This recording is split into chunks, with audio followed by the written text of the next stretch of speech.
अस्सलाम वालेकुम व्यूवर्स आज हम सॉल्व करेंगे question simultaneous linear equation by use of Cramer rules.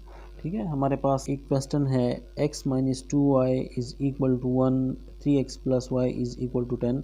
ये हमारे पास साइमल्टेनियस लीनियर इक्वेशन है जिसे हम सॉल्व करेंगे क्रैमर रूल के मदद से। तो सबसे पहले हम क्या कर लेते हैं, इसे मैट्रिक्स फॉर्म में लिख लेते हैं, यानी कि इस तरह बॉक्स हम ड्रा कर लेते हैं। यहाँ पे हम क्या लिखेंगे, जो वेरिएबल के साथ कोफिशिएंट है यानी कि x के साथ 1 है वो हमने लिख लिए, y के साथ -2 है। ठीक है, फिर यहाँ पे क्या है 1 है वो हम इस साइड पे लिखेंगे, फिर x के साथ 3 है, y के साथ क्या है 1 है, और यहाँ पे हम 10 को लिख लेंगे। यहाँ पे हम वेरिएबल्स जो हैं उन्हें हम लिख लेते हैं x और y। अब क्या कर लेते हैं कि इन्हें हम सिंबल यानी कि इसे रिप्रेजेंट कर लेते हैं, इसे a के साथ, इसे x के साथ और इसे b के साथ। आप जो भी सिंबल यानी कि लिखते हैं, ज़रूरी नहीं है कि सारे ये लिखें, ठीक है ना। जो भी सिंबल लिखना चाहते हैं एस टी पी जो भी, वो आप अपनी मर्ज़ी से उसे दे सकते हैं। तो a है हमारे पास 1 -2 3 और 1, x है हमारे पास x और y, b है हमारे पास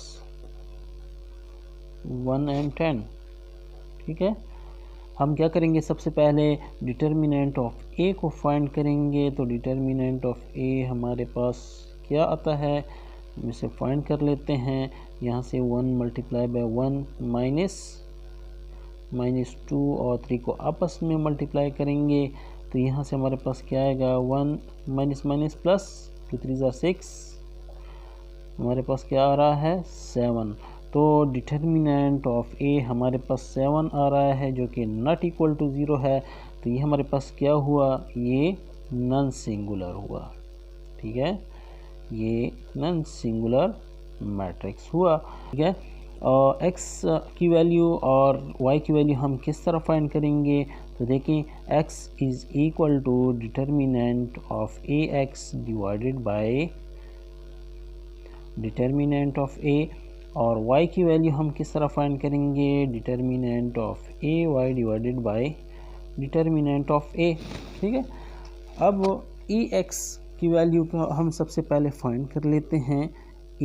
ax देखें, ax की वैल्यू हम किस तरह फाइंड करेंगे, तो x की जगह हम, जब हम x की बात करेंगे तो जो x वाले यहाँ पे हमारे पास कोफिशिएंट है, उनकी जगह हम जो b वाले कांस्टेंट है वो लिखेंगे। ठीक है, तो यहाँ पे x की जगह 1 और 10 और y वाला उसी तरह -2 और 1। ठीक है, तो हमारे पास जो डिटर्मिनेंट ऑफ ax, हम इसे लिख सकते हैं इसी तरह -1 -2 10 और 1, ये हो गए।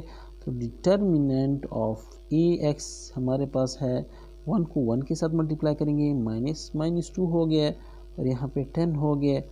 यहाँ पे हमारे पास क्या है 1 माइनस प्लस 10 ज़ा 20। तो डिटर्मिनेंट ऑफ ax हमारे पास इक्वल है 21। ठीक है, ax की वैल्यू आ गई है। अभी हम ay की वैल्यू फाइंड कर लेते हैं।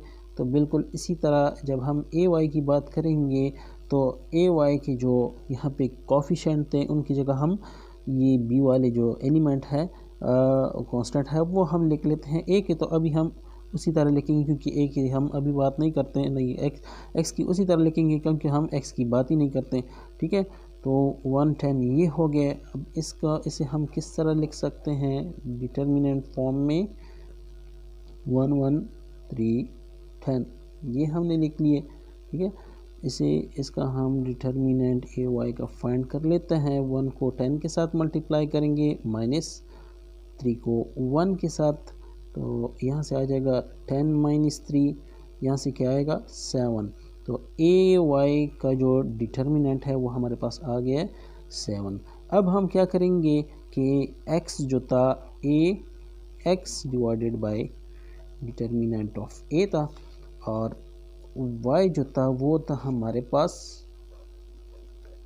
ay determinant of a। इसमें हम वैल्यू को पुट कर लेते हैं।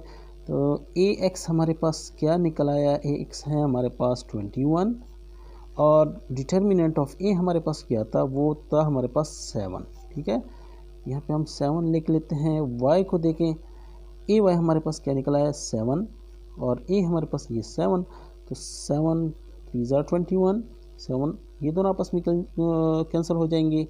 तो x की वैल्यू हमारे पास 3 आ रही है और y की 1। तो सोल्यूशन सेट जो हमारे पास बन रहा है वो है 3 और 1।